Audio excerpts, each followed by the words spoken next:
एक शानदार बर्फ का महल में स्नो क्वीन रहती थी, जो बहुत खूबसूरत और नेक दिल थी। बर्फ से ढके हुए महल के करीब ही साहू नाम का गांव था, जहां लोग अक्सर बर्फ की मलका और उसके चमकते महल की कहानियां सुनाते थे। उनमें एक बहादुर सी लड़की थी, जिसका नाम नूर था, जो बर्फ के महल जाने और बर्फ की मलका से मिलने का ख्वाब देखती थी। एक दिन नूर ने बर्फ के महल जाने का फैसला किया।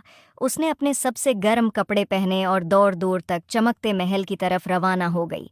सफ़र तवील और ख़तरनाक था, लेकिन नूर का अज़्म कभी कम न हुआ।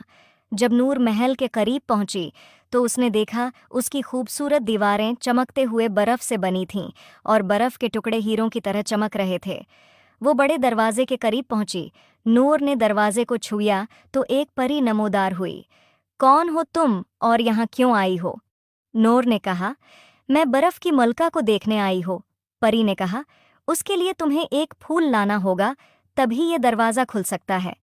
और वो फूल तुम्हें जंगल में एक झील के किनारे मिलेगा।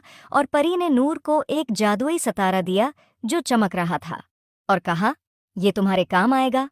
नूर ने जंगल में जाने का फैसला किया। जंगल में चलते चलते वो एक झील तक पहुंची और उसने वो फूल तलाश किया। नूर ने फूल को देखा और उतारने की कोशिश की तो बहुत से मगरमच्छ ने हमला कर दिया। नूर देखकर डर गई, मगर फिर उसने बहादुरी से उनका मुकाबला किया और फूल हासिल कर लिया। नूर फूल लेकर महल गई। दरवाज़ा खुद ब खुद खुल गया। महल के अंदर हर चीज़ बर्फ से बनी थी, फर्नीचर से लेकर नाजुक फानूस तक। अचानक बर्फ की मलका जाहिर हुई, जो खालिस सफ़ेद लिबास और बर्फ के क्रिस्टल का ताज पहने हुई थी। खुश आमदीद नूर, मैं तुम्हारा इंतज़ार कर रही थी। तुम्हारी बहादुरी और अज़्म ने तुम्हें यहाँ तक पहुँचाया है। नूर हैरत ज़दा होकर झुक गई। बर्फ़ की मलका ने नूर को शानदार बर्फ़ानी मुजस्मे और दलक्ष बर्फ़ानी बाग दिखाए।